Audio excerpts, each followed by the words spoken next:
Welcome back. This is the week you missed. It's Todd and Jared. It is March 4th. We actually really did miss last week, so we're going to have 2 weeks to catch up on. But really, I don't know if there's too much to talk about except the news that's kind of taking over all of the headlines. There's a lot of aspects or a lot of facets of it. What are we talking about? The war in Ukraine, in Russia, all the craziness that's coming about with that. So I guess, what do you think, Todd? You started off. Or I guess to start it off, it's crazy. I definitely don't think this was expected at all, but I definitely don't think it's too surprising.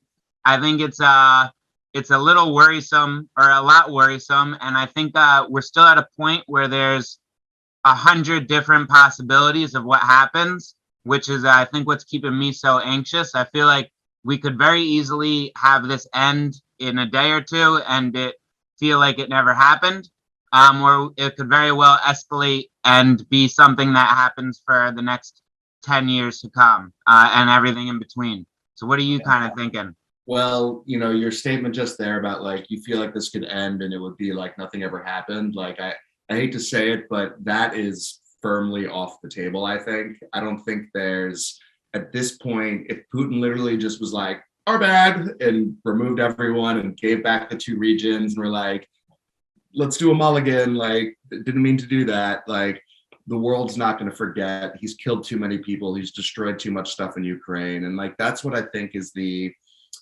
thing that I heard other people talking about and that I was thinking about as well. It's like, and when you're talking about things like this, while it seems crass, but thinking about if we want this to end more quickly, we need to give Putin some sort of off-ramp that allows him to save face.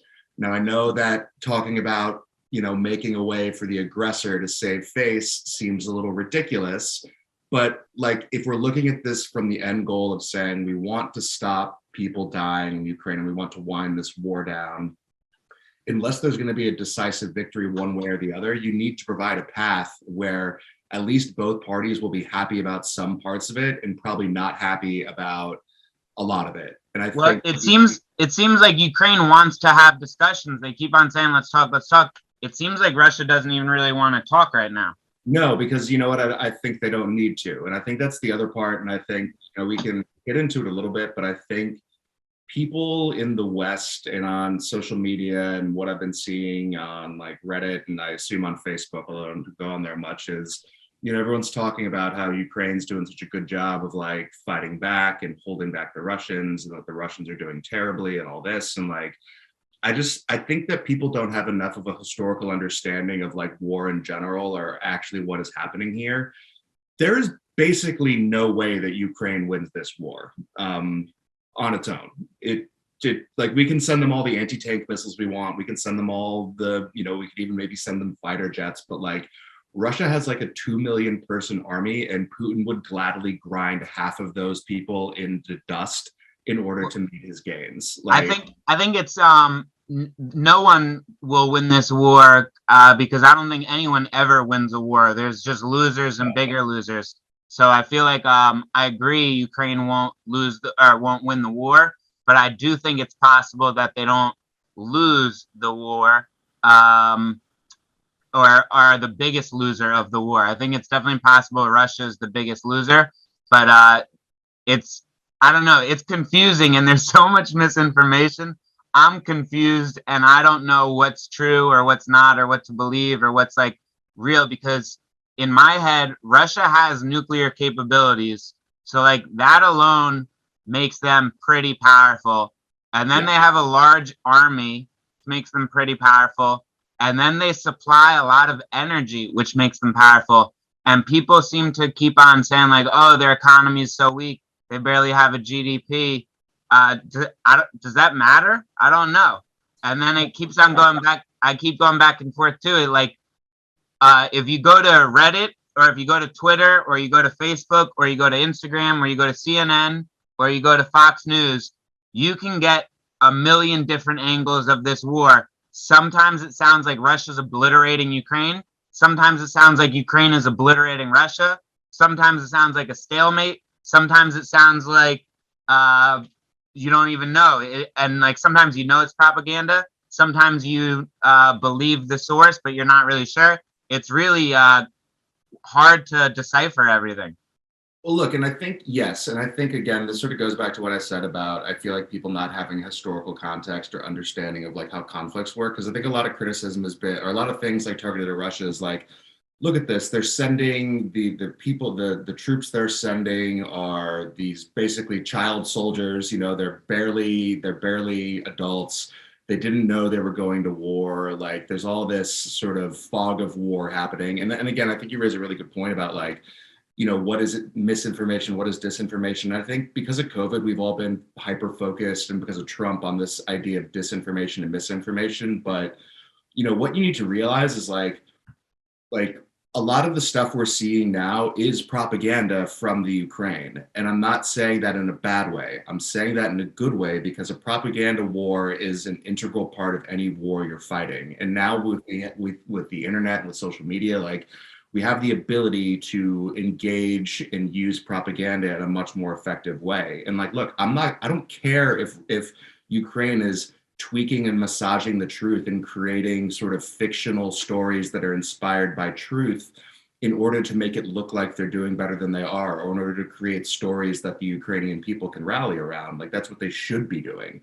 But, you know, I think again, it's, you know, everyone's talking about how the Russian troops are not equipped and they're not effective. And it's like, well, yes, when you're starting a war, you know, it's a very common practice that you send your least trained, least expensive, least experienced troops in to basically serve as cannon fodder while you soften the enemy up. Like you very rare, like it's when you're dealing with war doctrine of a country where they just have millions of soldiers, it's like, it's not, and they don't really care about them in terms of human life. You fight war differently. Like he's just throwing people into a meat grinder to soften up Ukraine. And they do this, apparently this is the way they do things. They sort of surround cities. They then establish a humanitarian corridor that will allow people to leave the city.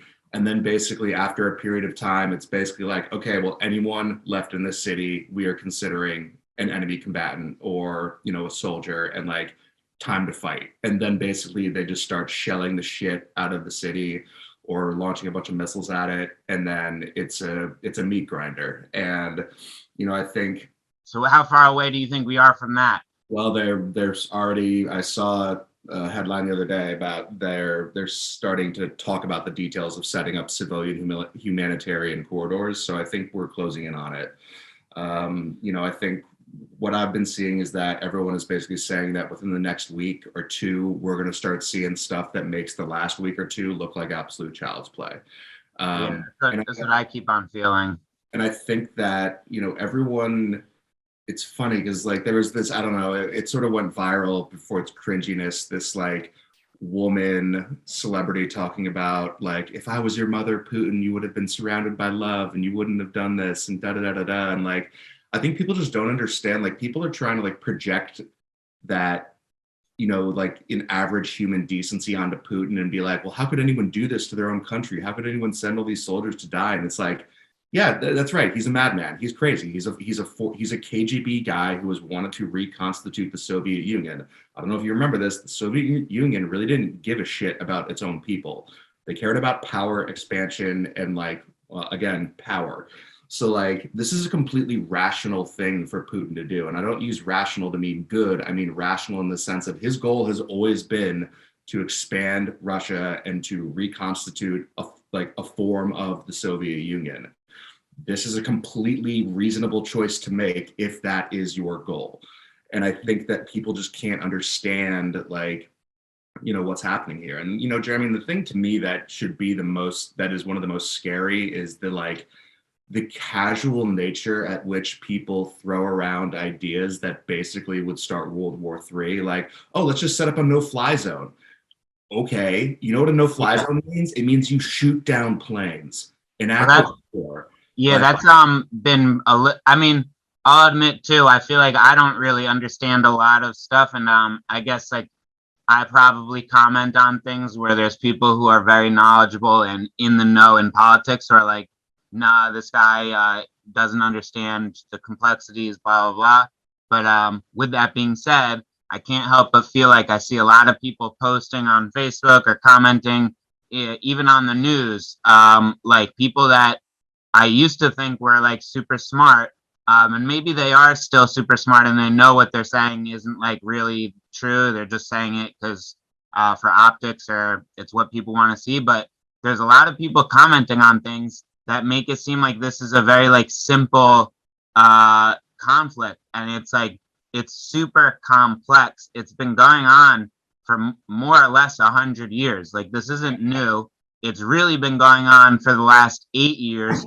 But really, before that, it's been going on for the last 30 years. But really, before that, it's been going on for the last 50 years. It kind of has never ended.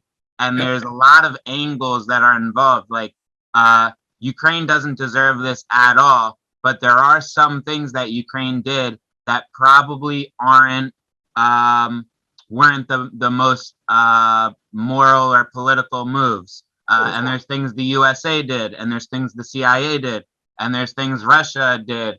But there's like so many angles, and there's like I don't know, 50% of the people in Donbass or Donetsk or whatever that region is are Russian, which like is very interesting and like confusing, and it's you just yeah, I don't know, it's a complex situation where just like you said, there's people who are like, oh, just make a no-fly zone or NATO should just bomb them, and it's like you can't just do that because those things have a million ripple effects that could affect or like another great example is like cutting Russia off from the economy of the world completely, and it's like you cut them off from the world completely, you end up hurting America and Europe and the rest of the world pretty badly, which it's worth it in my opinion, to an extent though. You can't kill off the entire economy to kill off Russia. You can definitely sacrifice half of it, in my opinion, or whatever.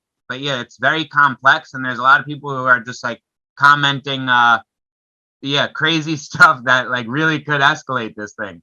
Well, and I think that's sort of the thing that, again, I think if you're thinking about this in terms of like game theory and the way that things play out, and every action has a reaction. It's like if you think about it, if the world basically sanctions Russia to the point where there's no additional sanctions they can really make besides like going to an all-out war, what incentive does Russia have to say, you know what, screw it, let's roll into Poland too? Like Right. we're basically already a pariah of the modern civilized world, using finger quotes. But so like, well, why not? Let's just accelerate this timetable. Like the plan was always to take Ukraine, deal with the consequences, and then take the next country, deal with the consequences. But like, fuck it, we're already here. We've already been beat up as much as we can in terms of economic sanctions. So let's just push forward with this. Yeah. And I think, because I think people don't even realize, like, if you blockade a country and don't like, not even shooting down a boat or a plane, if you just blockade a country, that is considered an act of war. Like if you're just like that in and of itself, like you could. It's weird that that's considered an act of war, but like sending weapons to a country that's in war isn't an act of war. Like the rules of war are wild. I don't understand them. Does seem a little bit weird. Like, and I think that, and I think the other thing that I found interesting in this that came out is, because we are seeing some positive effects of this in terms of this has made Europe wake up in a way that they have been asleep for decades, in terms of understanding that they can't just rely on the US to provide like an umbrella of protection for them. Right. For all of Trump's flaws, and everyone says that like Trump was ripping apart NATO, and look, I don't know enough of the details to do it, but basically what Trump was saying is the other NATO members need to meet their obligations under the treaty, which is basically a minimum amount of your GDP being spent on defense. They weren't doing it. Trump was writing them about it. People were giving Trump shit for doing it. Now all of a sudden Russia moves into Ukraine, and we have the German chancellor or whatever he's called basically being like, we're upping our military spending. It's going to be higher than our NATO requirements. We're going to massively expand our military. And it's like, yes, that's exactly what you should have been doing for years. Like you got fat and happy and were living in this relative stability of the Pax Americana and the the European Union, and everything was great, and so you didn't see the need for having a robust military, and now you're playing catch up. That's also good. And then I think the fact that we are now seeing that these countries can't set up their economies to rely on Russian energy.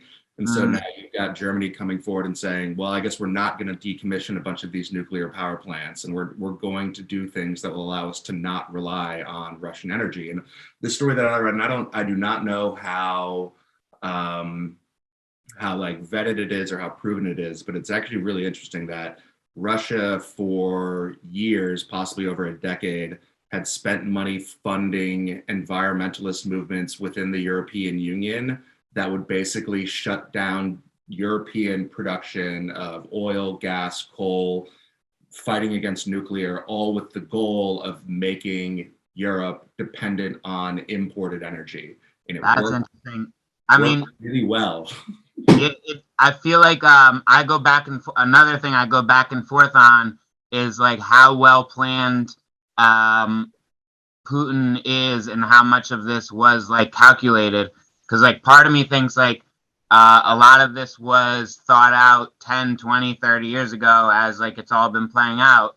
And I feel like the other countries that this has kind of happened in were it happened in Ukraine in 2014, like in the Donetsk region, happened in Georgia, like 10 years ago.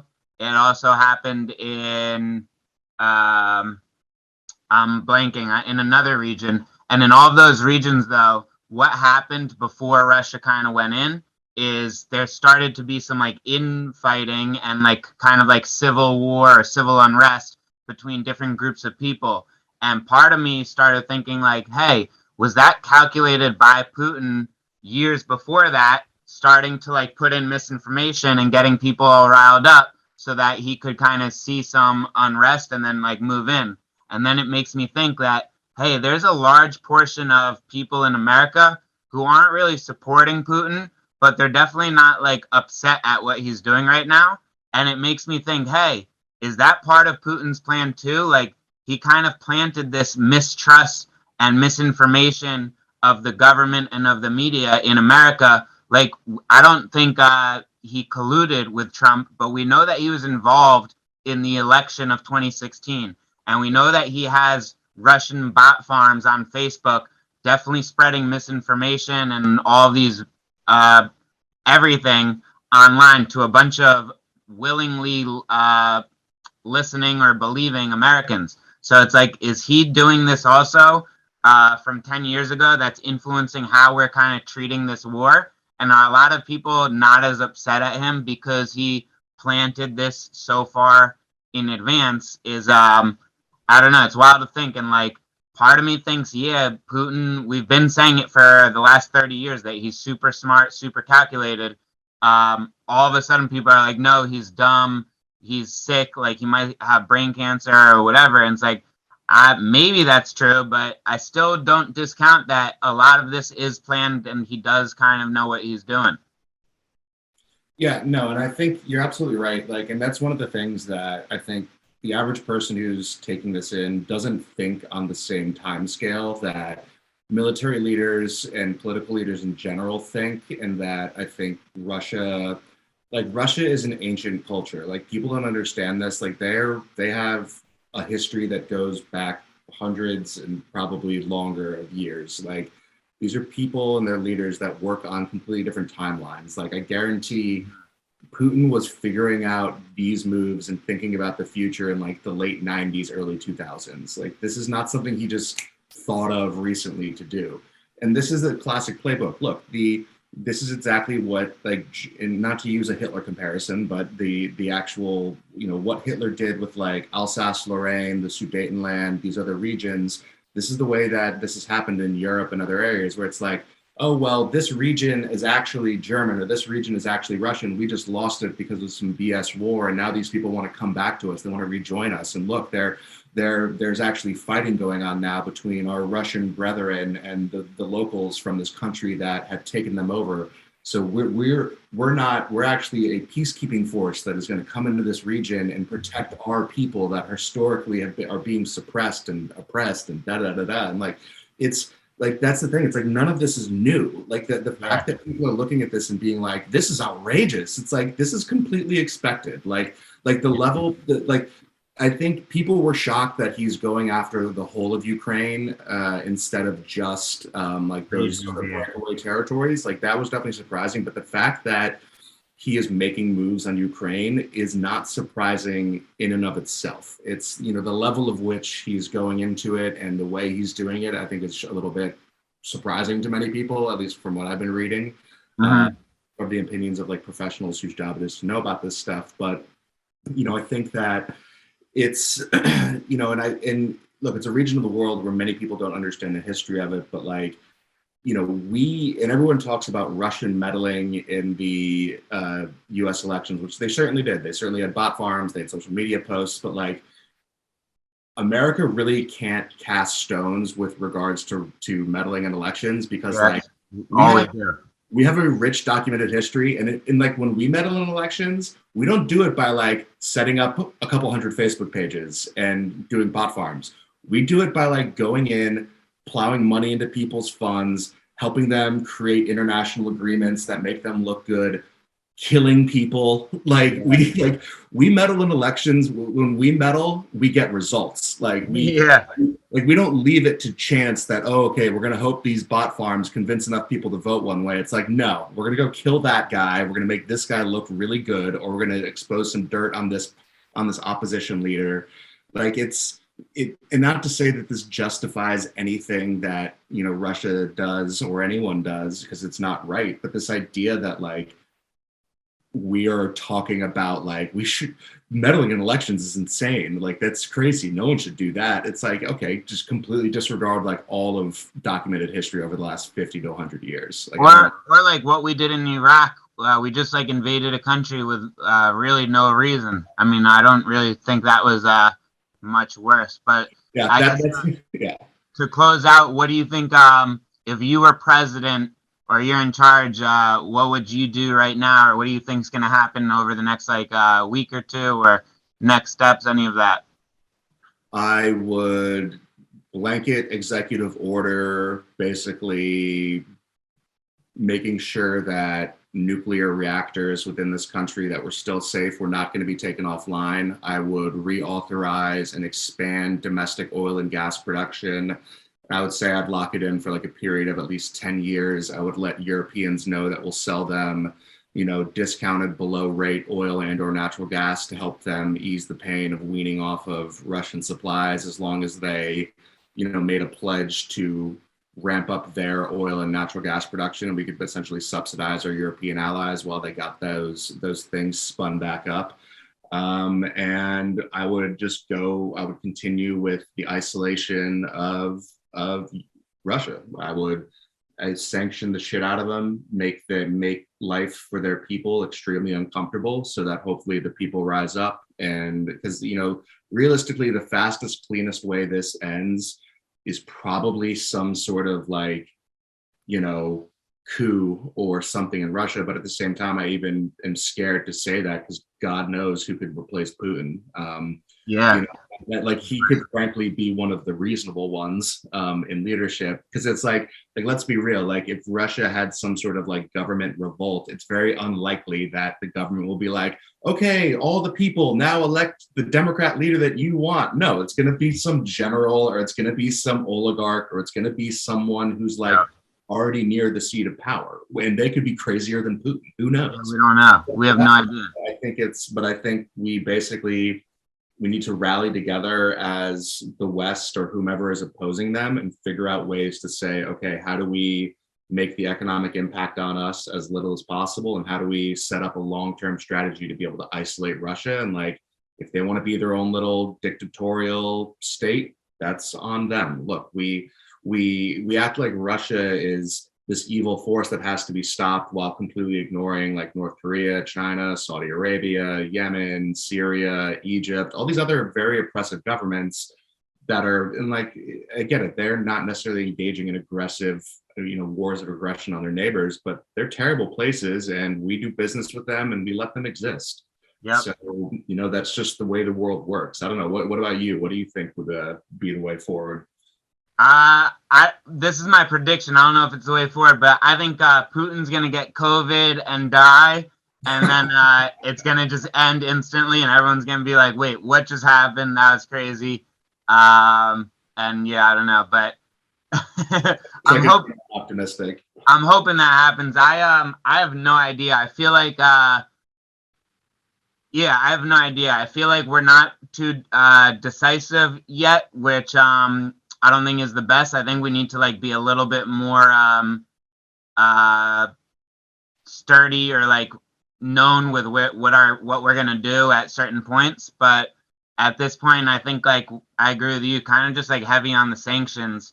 But I don't know. It's tough to say. I guess like, yeah, I don't know. It's hard. It's so hard to say. We'll obviously have an update on this next week, because I just can't imagine that there's going to be much else that is more interesting or important to talk about than this. But it's not good. It's very sad. It's heartbreaking seeing what's happening in Ukraine, and it's, glory to Ukraine and fuck Putin and fuck Russia, and hopefully the people can rise up and demand change, or we can get a better government in Russia. But frankly, I am not optimistic. I'm really not. Well, I will say this, for doing my part, I'm having these t-shirts made. I don't know if you can kind of see. No, it's blurred out. Yeah, it's the ghost of Kiev. And you mean that completely made up story that wasn't true? Hey, we don't know if that was made up yet. It's not confirmed either way yet. But it's still a good feel-good story. So I'm making these t-shirts. It says, "Putin, go fuck yourself," which is kind of the story of Snake Island, which was another story that like they don't know if it was true or not yet. We know they said fuck off. They didn't die allegedly at this point, but we don't know for sure. We don't know. But there's also a Georgian ship that said Russian warship, go fuck yourself. But kind of combined those, made a t-shirt, gonna put all proceeds towards Ukrainian just support whatever they need in Ukraine. So that's what I'm doing to feel good about myself. Like I'm not just ignoring the war. And we'll see. It probably won't do much, but it'll do something. Yep, absolutely. All right, man. All right. Well, thank you, Todd. I'm sorry. What were you gonna say? Nothing. I was just saying. All right, man. It's been good. Can't wait to talk to you next week. All right. Thank you. Peace out. Be safe. Love you.